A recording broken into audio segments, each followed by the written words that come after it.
ബംഗളൂരു നഗരത്തിലും കനത്ത മഴയാണ്. റോഡുകളിൽ വെള്ളം കയറി, അണ്ടർപാസുകളിലടക്കം വെള്ളം കയറിയതോടെ ഗതാഗതം താറുമാറായി. വിവരങ്ങളുമായി KV ശ്രീധരൻ ചേരുന്നു. ശ്രീധരൻ, നമസ്കാരം. ഈ ബംഗളൂരുവിൽ അല്ലെങ്കിൽ തന്നെ ഈ ഗതാഗത കുരുക്കിന് വളരെ കുപ്രസിദ്ധിയുള്ള ഒരു സ്ഥലമാണ്. എന്ത് വന്നാലും ഗതാഗത കുരുക്ക്. ഈ മഴ കൂടി ആവുമ്പോൾ പിന്നെ എടുത്തു പറയേണ്ട ആവശ്യമേ ഇല്ല എന്ന് തോന്നുന്നു. വലിയ ഗതാഗത കുരുക്കുള്ള ഒരു സ്ഥലം കൂടിയാണ് ബംഗളൂരു. പക്ഷെ ഇന്നലെ രാത്രി ഏതാണ്ട് അർദ്ധരാത്രി മുതൽ പെയ്ത മഴ വല്ലാത്ത വെള്ളക്കെട്ട് തന്നെയാണ് റോഡുകളിൽ ഉണ്ടാക്കിയിരിക്കുന്നത്.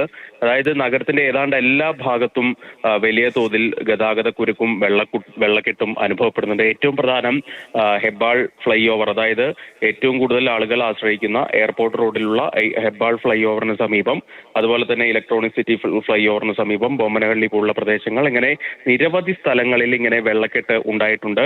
രാവിലെ മുതൽ തന്നെ ഗതാഗതം വളരെ പതുക്കെയാണ് ഇപ്പോൾ പോകുന്നത്. പലർക്കും ഈ എയർപോർട്ട് റോഡിലൊക്കെ വെള്ളം കയറിയതിനെ തുടർന്ന് പലർക്കും കൃത്യസമയത്ത് ഫ്ലൈറ്റ് കിട്ടാത്ത ഒരു അവസ്ഥയൊക്കെ ഉണ്ടായി എന്ന് പലരും സമൂഹ മാധ്യമങ്ങളിൽ പങ്കുവെക്കുന്നുണ്ട്. ഏതായാലും ഒരു മഴ പെയ്താൽ നഗരത്തിലെ അവസ്ഥ ഇത് തന്നെയാണ്, പതിവ് കാഴ്ച തന്നെയാണ് ഇത്.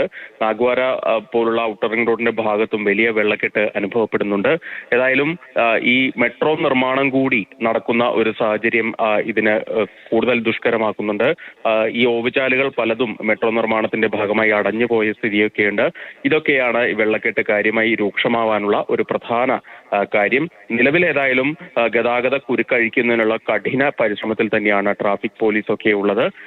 ഏതായാലും മഴ മാറി നിന്നിട്ടുണ്ട്. ഇന്ന് രാവിലെക്ക് ശേഷം, ഇന്ന് നേരം പുലർന്നതിന് ശേഷം മഴ പെയ്തിട്ടില്ല. പക്ഷേ രാത്രി കനത്ത മഴയാണ് രാത്രി മുഴുവൻ പെയ്തത്.